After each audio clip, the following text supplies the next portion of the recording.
El agotamiento del ozono en la estratosfera ha sido un motivo de gran preocupación entre los científicos en los últimos años.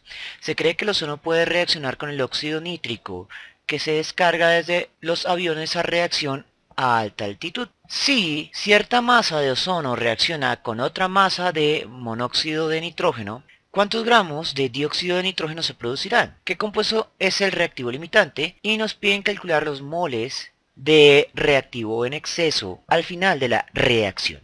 Entonces, lo primero que vamos a hacer es deducir las ecuaciones para reactivo limitante y reactivo sobrante. Para ello nos vamos a valer de la ley de los gases ideales. Posteriormente, vamos a obtener la ley de Avogadro, que es a presión y temperatura constante, por lo que anulamos las constantes presión, R y temperatura, y dividimos la ecuación entre sí misma, pero definida para la sustancia 2. Esto se debe a que en los problemas de reactivo limitante no tenemos una pareja de incógnita y dato, sino realmente dos datos, el dato A y el dato B. Posteriormente vamos a aplicar la interpretación de Gay-Lussac, en la cual los volúmenes de combinación son en realidad los coeficientes estequiométricos. Hasta aquí parece un ejercicio de estequiometría normal, pero aquí es donde cambia. Vamos a despejar los cocientes cantidad de sustancia dividido el coeficiente estequiométrico.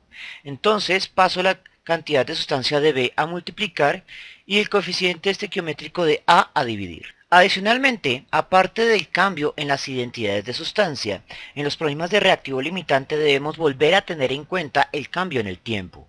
Entonces, vamos a proponer una ecuación semejante a la primera, pero definida para las cantidades iniciales de sustancia. Los coeficientes estequiométricos no son designados como iniciales con respecto a finales por la simple y llana razón de que al ser interpretados desde una perspectiva molecular son constantes. Posteriormente vamos a restar una ecuación a la otra. Entonces resto la inicial menos la final. Esta expresión que tenemos acá se denomina en química avance de la reacción para dos reactivos. Ahora lo siguiente que vamos a hacer es despejar los iniciales a la izquierda y los finales a la derecha, con lo cual obtenemos una ecuación compleja pero que tiene varios usos. El de la izquierda, definido para las sustancias iniciales, me permite determinar quién es el reactivo límite y quién es el reactivo en exceso. Y el de la derecha me permite determinar la cantidad de reactivo limitante que faltó por agregar o la cantidad de reactivo sobrante que quedó sin reaccionar. A este punto lo denominamos factor RL. Aunque el factor RL parece ser una expresión compleja, la ventaja es que permite resolver muchas preguntas. Permite resolver quién es el reactivo limitante, quién es el reactivo en exceso, cuánto de reactivo limitante faltó y cuánto de reactivo en exceso sobró. Entonces vamos a comenzar a resolver preguntas. En primera instancia, vamos a convertir de cantidad de sustancia a masa de sustancia, ya que los datos dados en el enunciado están en masas. Y eso es muy sencillo. Reemplazo las cantidades de sustancia por el cociente la masa en gramos dividido la masa molar. Va a ser la masa en gramos la que porte la notación inicial final porque la masa molar es una constante. Una vez planteadas nuestras ecuaciones para masas, debemos determinar las masas molares de las sustancias involucradas. Entonces la masa molar del ozono 3 veces oxígeno va a ser 3 veces 16, es decir 48 gramos sobre mol. Y la masa molar del monóxido de nitrógeno va a ser 14 más 16, o sea 30 gramos sobre mol. Tenga en cuenta un aspecto del análisis dimensional. Como sabemos que cantidad de sustancia es igual a masa en gramos dividido la masa molar, cuando reemplacemos vamos a reemplazar sin unidades y toda esta división va a tener unidades de cantidad de sustancia, es decir, moles. Y eso nos va a acelerar la parte de análisis dimensional y va a evitar que cometamos errores estúpidos. Para reemplazar las identidades de la sustancia es conveniente tenerlas arriba de las masas, porque cuando reemplacemos todas las identidades van a desaparecer. Sin identidades no podremos saber quién es el reactivo limitante y el reactivo en exceso. Entonces voy a definir como mi sustancia B a la segunda sustancia que aparece en la ecuación, el monóxido de nitrógeno, y como sustancia A al ozono. Ahora comienzo a buscar los datos. En primera instancia, los coeficientes estequiométricos de ambos reactivos son 1. La masa dada de la sustancia B, 0,670, su masa molar es 30. Cuando tenemos gramo dividido gramo sobre mol, la unidad sobreviviente es mol multiplicando. Buscamos los datos, la masa dada de la sustancia A, 0,740, entre su masa molar, que es 48.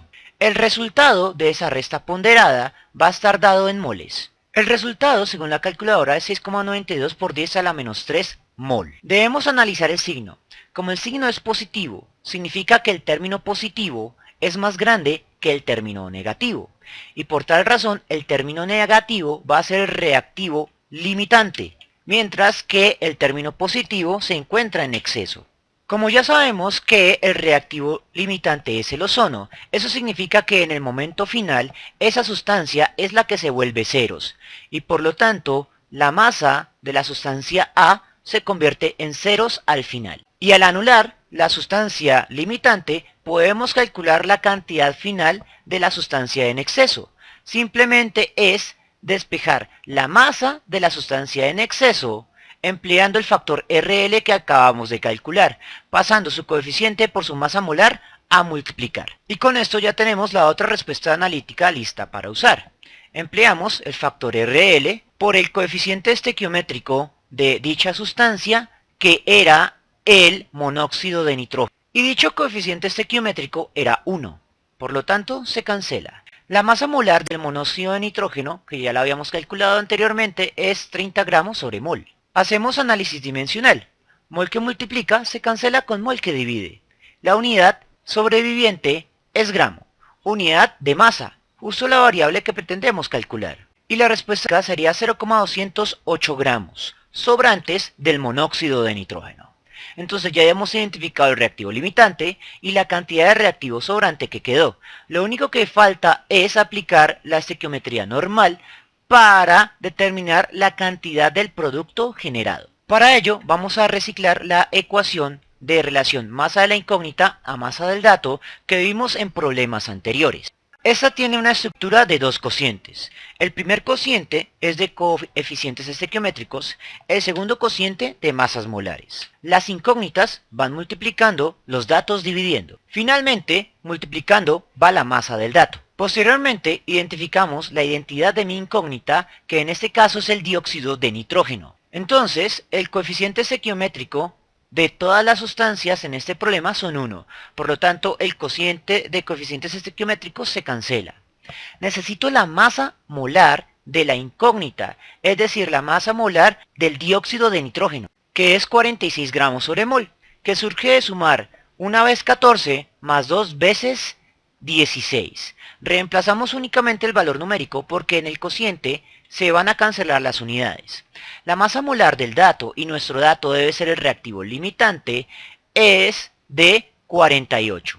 Y la masa del dato, que debe ser nuestro reactivo limitante, es 0,740 gramos. La única unidad sobreviviente fue gramos, unidad de masa, justo la variable que pretendemos calcular. Y el resultado aritmético es 0,709 gramos. Entonces, repasando, tenemos la respuesta a la primera pregunta, ¿cuánto se produjo de dióxido de nitrógeno?